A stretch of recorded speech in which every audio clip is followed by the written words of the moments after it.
Hello friends, આજે આપણે ધોરણ 11 વાણિજ્ય વ્યવસ્થા વિષયમાં પ્રકરણ નંબર 9 આંતરિક વેપાર એમાં પ્રસ્તાવના, એનો અર્થ અને વેપારી પ્રવૃત્તિઓનું વર્ગીકરણ એ વિશે ચર્ચા કરીશું. આંતરિક વેપાર એ સમજતા પહેલાં આપણે એક વખત યાદ કરી લઈએ કે વેપાર એટલે શું. આની પહેલાંના પાઠમાં વેપાર એટલે શું એ વિશે આપણે અગાઉ ભણી ચૂક્યા છીએ. વેપારનો મતલબ શું થાય તો કે વસ્તુ કે સેવાના બદલામાં વસ્તુ, સેવા કે નાણાંનો વિનિમય એટલે વેપાર. મારે કોઈ વસ્તુની જરૂર છે, સપોઝ મારે ખાંડની જરૂર છે, હું કરિયાણાની દુકાને જાઉં, ખાંડ લઉં, બદલામાં નાણાં ચૂકવું, તો એ શું થયો કહેવાય? વેપાર. વસ્તુના બદલામાં મેં નાણાં આપ્યા, વસ્તુના બદલામાં મેં નાણાંનો વિનિમય કર્યો, તો એને કહેવામાં આવે છે વેપાર. હવે આપણે એ સમજીએ કે આંતરિક વેપાર કોને કહેવાય. વેપારનો મુખ્ય હેતુ શું છે તો કે વેપારનો હેતુ ગ્રાહકોને વસ્તુઓ કે સેવાઓ પૂરી પાડી નફો મેળવવાનો હોય છે. એ પણ આપણે સમજી ગયા છીએ. પહેલાં તો વેપાર એટલે શું તો કે વસ્તુ કે સેવાના બદલામાં વસ્તુ, સેવા કે નાણાંનો વિનિમય એટલે વેપાર. વેપારનો મુખ્ય હેતુ શું તો કે નફો મેળવવાનો. જો આવા વ્યવહારો દેશની ભૌગોલિક સીમાઓની અંદર જુદા જુદા વિસ્તારો, પ્રદેશો કે રાજ્યો વચ્ચે થતા હોય તો તેને આંતરિક વેપાર કહે છે. સાદી ભાષામાં આપણે સમજીએ તો જે વેપાર ભારતની અંદર અલગ અલગ રાજ્યો વચ્ચે થાય, જેમ કે ગુજરાત છે એ રાજસ્થાન સાથે કોઈ વસ્તુની લેવેચ કરે તો એ આંતરિક વેપાર કહેવાય. ગુજરાત છે એ મહારાષ્ટ્ર સાથે કરે, મહારાષ્ટ્ર રાજસ્થાન સાથે કરે, ગુજરાત છે એ પંજાબ સાથે કરે. ધારો કે ગુજરાત છે એ પંજાબ પાસેથી ઘઉં મેળવે, લે, ખરીદે, તો એ પ્રકારનો જે લેવેચ છે એને કહેવામાં આવે છે આંતરિક વેપાર. ટૂંકમાં ભારતના અલગ અલગ રાજ્યો વચ્ચે જે વસ્તુની કે સેવાની આપ-લે થાય, વિનિમય થાય, એને કહેવામાં આવે છે આંતરિક વેપાર. દેશમાં કુદરતી સાધન સંપત્તિની અસમાન વહેંચણીને કારણે સમગ્ર દેશમાં વિવિધ પ્રકારના ઉત્પાદનો શક્ય નથી. જેમ કે મેં તમને હમણાં ઉદાહરણ આપ્યું કે ઘઉં છે એ પંજાબમાં બધું થાય છે, તો અમુક કુદરતી વાતાવરણ દરેક રાજ્યનું અલગ અલગ હોય કે અહીંયા બધી જ વસ્તુનું ઉત્પાદન શક્ય ન હોય. અમુક જગ્યાએ વરસાદ વધારે હોય, અમુક જગ્યાએ વરસાદ ઓછો હોય, અમુક જગ્યાએ ઠંડી વધારે હોય, ઠંડી ઓછી હોય, અમુક જગ્યાએ તડકો વધારે હોય, તડકો. તો એને ધ્યાનમાં રાખીને જે ચીજ વસ્તુઓનું ઉત્પાદન થતું હોય એના માટે દરેક રાજ્યએ એકબીજા ઉપર આધાર રાખવો પડે. અને એ કુદરતી સાધન સંપત્તિની અસમાન વહેંચણીના કારણે આખા દેશમાં બધી જ વસ્તુઓનું ઉત્પાદન એક જગ્યાએ શક્ય નથી કે હાલો ગુજરાત છે તો અહીંયા બધી જ વસ્તુનું ઉત્પાદન થઈ શકે, એવું તો શક્ય નથી. તો એના માટે ઉત્પાદકો દેશમાં જુદા જુદા વિસ્તારમાં પથરાયેલા ગ્રાહકો સુધી પોતાનું ઉત્પાદન પહોંચાડે છે, જેને કહેવામાં આવે છે આંતરિક વેપાર. ફરી એક વખત કહું કે ભારત દેશ છે તો એની અંદર રહેલા દરેક રાજ્યો એકબીજા સાથે વસ્તુ કે સેવાની આપ-લે કરીને જે વિનિમય કરે છે એને કહેવામાં આવે છે આંતર વેપાર. હવે આપણે એનો અર્થ જોઈએ. તમને જ્યારે આંતરિક વેપારનો અર્થ પૂછાય ત્યારે તમારે શબ્દસઃ આ વ્યાખ્યા લખવાની થાય. દેશની ભૌગોલિક સીમાઓની અંદર થતો વેપાર એટલે આંતરિક વેપાર.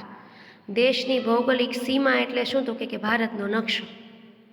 એ ભારતના નકશાની અંદર જેટલા વિસ્તારનો સમાવેશ થાય છે એની અંદર જે કંઈ વેપાર દરેક રાજ્યો કે પ્રદેશો એકબીજાની સાથે કરે એને કહેવામાં આવે છે આંતરિક વેપાર.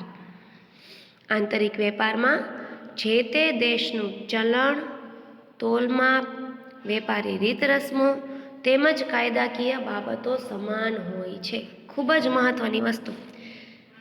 આંતરિક વેપારમાં સૌથી મોટો ફાયદો શું છે તો કે એક જ દેશ હોવાથી દેશનું ચલણ એક જ હોય. ભારત છે તો ભારતમાં રૂપિયાનું ચલણ છે, નાણાં તરીકે ચલણી નાણું શું છે તો કે રૂપિયો. તો એ ચલણ દેશની અંદર સરખું હોવાથી વેપાર કરવામાં ખૂબ જ સરળતા રહે છે. પણ જો આપણે ભારતની બહાર કોઈ દેશ સાથે વેપાર કરવો હોય તો ધારો કે આપણે અમેરિકા સાથે ચીજ વસ્તુની આપ-લે કરવી હોય તો ત્યાં ડોલરનું ચલણ છે, અહીંયા રૂપિયાનું ચલણ છે, તો એમાં થોડી મુશ્કેલીઓનો સામનો કરવો પડે. આ ઉપરાંત તોલમાપ સરખું હોય કે ભાઈ કિલોમાં વસ્તુ વેચાતી હોય કે ગ્રામમાં વેચાતી હોય તો એના લીધે સરળતા રહે છે. આ ઉપરાંત વેપારી રીત રસમો અને કાયદાકીય બાબતો. હવે ભારતની અંદર જેટલા પણ વેપાર કરે છે એ બધાએ દેશની અંદર નક્કી થયેલા કાયદાકીય બાબતો જે છે, જે અધિનિયમ છે, જે ધારાધોરણો છે એ આખા દેશને સમાન રીતે લાગુ પડે છે. એટલા માટે આંતરિક વેપાર સરળ બને છે. આંતરિક વેપારમાં માલની હેરફેર સરળ હોવાને કારણે સમય ઓછો લાગે છે અને જોખમ ઓછું હોય છે. હવે એક રાજ્યમાંથી બીજા રાજ્યમાં માલ પહોંચાડવો હોય તો એ આંતરિક વેપારમાં સરળ છે, પણ જો બીજા દેશમાં મોકલવું હોય તો જોખમ પણ વધારે રહે છે અને માલની હેરફેર કરવું પણ એમાં સમય વધારે લાગે છે. તેમજ ખરીદનાર અને વેચનાર વચ્ચે સંપર્ક સરળતાપૂર્વક રાખી શકાય છે. આ બધાના ફાયદા છે આંતરિક વેપારના. આની અંદર આંતરિક વેપારના તમને 3 મુદ્દા આપેલા છે ફાયદાના. પહેલું શું તો કે આંતરિક વેપારમાં જે તે દેશનું ચલણ, તોલમાપ, વેપારી રીતમાં રસમો, કાયદાકીય બાબતો બધું સમાન હોય છે, એટલે વેપાર કરવો સરળ રહે છે. ત્યારબાદ છે બીજો મુદ્દો કે આંતરિક વેપારમાં માલની હેરફેર સરળ હોવાને કારણે સમય ઓછો લાગે છે અને જોખમ ઓછું હોય છે.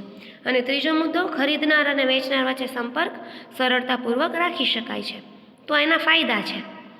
હવે આપણે જોઈએ વેપારી પ્રવૃત્તિઓનું વર્ગીકરણ. તમને માત્ર વર્ગીકરણના મુદ્દાઓ જ આપેલા છે. તમારે વિગતમાં આ પાઠમાં જથ્થાબંધ વેપાર અને છૂટક વેપાર એ વિશેની ચર્ચા કરવાની છે. એટલે આ માત્ર તમને એક ચાર્ટ સ્વરૂપે વેપારી પ્રવૃત્તિઓનું વર્ગીકરણ આપેલું છે કે પૂછાય તો તમારે માત્ર વર્ગીકરણ દર્શાવવાનું થાય. વેપારી પ્રવૃત્તિઓનું વર્ગીકરણ 4 વિભાગમાં કરેલું છે. સૌથી પહેલું છે સરહદની દ્રષ્ટિએ, જે આપણે હમણાં જોયું. આપણા 9મા પાઠનું નામ જ છે આંતરિક વેપાર. એટલે આપણે જે પ્રકાર સમજીએ છીએ એ કયો છે? સરહદની દ્રષ્ટિએ. સરહદની દ્રષ્ટિએ વેપારી પ્રવૃત્તિના 2 ભાગ, આંતરિક વેપાર અને વિદેશ વેપાર. આંતરિક વેપાર એટલે દેશની અંદર અલગ અલગ રાજ્યો વચ્ચે જે વેપાર થાય તે, અને વિદેશ વેપાર એટલે એક દેશનો બીજા દેશ સાથેનો વેપાર. એ પહેલો ભાગ. બીજું છે વિતરણની દ્રષ્ટિએ. એમાં પણ 2 ભાગ છે, પ્રત્યક્ષ વેપાર અને પરોક્ષ વેપાર. પ્રત્યક્ષ વેપારમાં વ્યક્તિ પોતે એ દુકાન સુધી પહોંચી અને વિતરણ કરે છે, એને કહેવાય પ્રત્યક્ષ. જ્યારે પરોક્ષની અંદર 2 ભાગ છે, જથ્થાબંધ વેપારી અને છૂટક વેપારી, જે એક સાથે ઘણી બધી વસ્તુઓ બલ્કમાં આપતા હોય, જથ્થામાં આપતા હોય એ જથ્થાબંધ વેપારી. અને જે છૂટક વેપાર કરતા હોય, ગ્રાહક સુધી છૂટક દુકાનના માધ્યમથી ગ્રાહક સુધી પહોંચાડતા હોય, એ છૂટક વેપાર. ત્યારબાદ છે નાણાંની ચૂકવણીની દ્રષ્ટિએ 2 ભાગ, શાખ પર વેપાર અને રોકડ વેપાર. ઘણી વખત વેપારીની શાખ સારી હોય, એની ઇમેજ સારી હોય તો એને એની શાખના આધારે ઉધાર કોઈ પણ વસ્તુ પહોંચાડવામાં આવે છે તો એને કહેવાય શાખ પર વેપાર. કે અત્યારે એને વસ્તુ આપી દે, પૈસા કદાચ મહિના પછી આપશે તો ચાલશે, તો એની શાખના આધારે વેપારી એવું નક્કી કરે કે ના, વાંધો નહીં, આ વ્યક્તિ આપણને સમયસર પેમેન્ટ આપી દે છે તો આપણે એની શાખના આધારે એની સાથે વેપાર કરવામાં કાંઈ વાંધો નથી. જ્યારે બીજો વેપાર છે રોકડ વેપાર, કે ભાઈ વસ્તુ લે ને પૈસા દે, રોકડા પૈસા. તમારે કાંઈ વસ્તુ જોતી હોય તો રોકડા પૈસાથી જ વ્યવહાર જે કરવામાં આવે એને કહેવામાં આવે છે રોકડ વેપાર.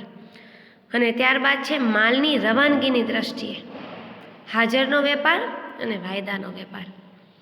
હવે ઘણી વખત હાજર સ્ટોકમાં વસ્તુ પડી હોય તો તાત્કાલિક જેવો ઓર્ડર આપવામાં આવે એવી વસ્તુ હાજર છે એને પહોંચાડી દેવામાં આવે, તો એ હાજરનો વેપાર.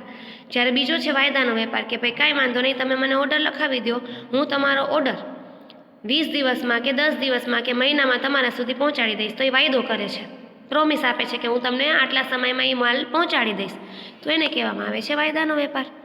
અહીંયા વેપારી પ્રવૃત્તિઓનું વર્ગીકરણ આપણે પૂર્ણ કરીએ છીએ. આજના લેક્ચરમાં આપણે આંતરિક વેપાર, એનો અર્થ, એના ફાયદા અને વેપારી પ્રવૃત્તિઓનું વર્ગીકરણ એ વિશેની ચર્ચા કરી. આવતા લેક્ચરમાં આપણે જથ્થાબંધ વેપાર એ વિશે વિગતે ચર્ચા કરીશું.